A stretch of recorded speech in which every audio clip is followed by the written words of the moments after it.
የምርጥ ዘር አቅርቦት ችግር በግብርና ልማታቸው ላይ ተጽዕኖ እያሳደረባቸው መሆኑን የሰሜን አቸፈር ወረዳ አርሶ አደሮች ተናግረዋል። የምዕራብ ጎጃም ዞን ግብርና መምሪያ በበኩሉ የአርሶ አደሩ የዘር መረጣ ችግር እንጂ በአቅርቦት በኩል እጥረት እንደሌለ አስታውቋል። አሻግሬ መንገሻ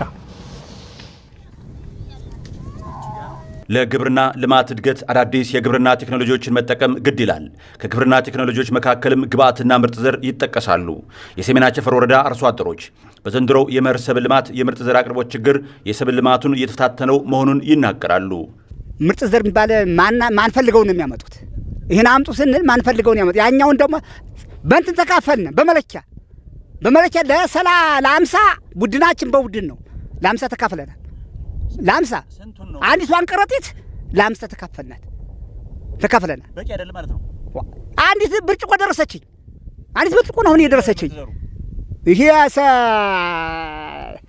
ስንት 61 አዎ 61 ይባላል። አዎ ያን ደግሞ እዚህ ሀገር አሁን አመርት ማለት ነው። ዘንድሮ ብቻ በግድ ነው ግዙርት የተባለ በግድ የዘራ ነው እንጂ እኛ አንፈልገውም።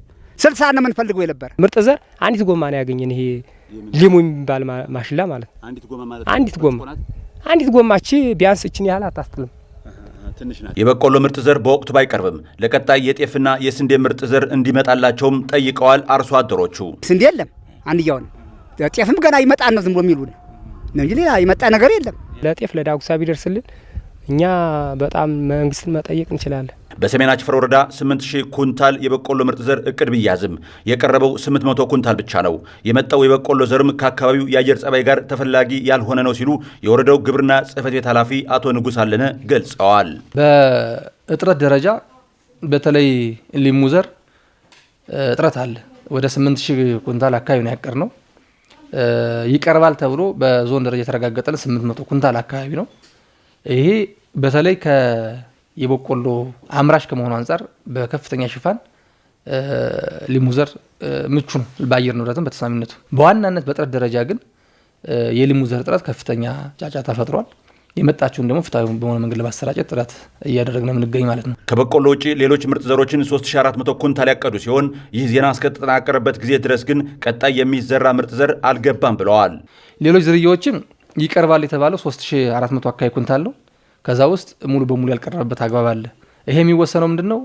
አቅራቢ ድርጅቶችና የምርጥ ዘር አምራች አካላት በወቅቱና በጊዜ ያለ ማዕረብ ችግሮች ነበሩ። እሱን ከዞን ጋር እየተነጋገርን እየፈታን ያለ ነው። ከበቆሎ ቀጥሎ በምርጥ ዘር ሊቀርባቸው የሚችሉ ሰብሎች እኛ ወረዳ ላይ ጤፍ ዘር ነው። እሱን በእቅድ አካተን በተለይ ፖቴንሻል ለሆኑ ሁለገቦችና ቀበሌዎች ድርድር ሰርተናል። ከአማራ ምርጥ ዘር ከሌሎች አቅራቢ ድርጅቶች እየተነጋገርን በሰዓትና በወቅቱ እንዲገባ ለማድረግ ጥረት እያደረግን እንገኛለን ማለት ነው። የምዕራብ ጎጃም ዞን ግብርና መምሪያ ምክትል ኃላፊ አቶ ተስፋ አስማረ ከዘር አቅርቦት ጋር ተያይዞ መሰረታዊ ችግሩ የአርሶ አደሩ የዘር ምርጫ መለያየት እንጂ የአቅርቦት ችግር እንደሌለም አስታውቀዋል። መሰረታዊ ችግሩ ምንድነው? በቆሎ ላይ የዝርያ ምርጫ ነው። በተለይ ሊሙ የሚባለውን ዘር አርሶ አደሩ ከምርታማነቱ ጋር ተያይዞ በጣም ይፈልገዋል። የዚህን አቅርቦት ስናየው ደግሞ ፍላጎቱና አቅርቦቱ በጣም አይጣጣምም።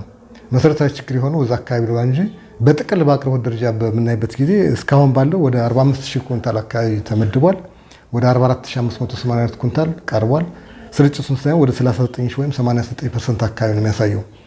አሁን መሰረታዊ ችግሩ አሁን ዘሩን በዝርያ መረጣ ነው እንጂ ምርጥ ዘር ከማቅረብ አኳያም መሰረታዊ ችግር አለ ብሎ መውሰድ አይቻልም ዘር አካባቢ ላይ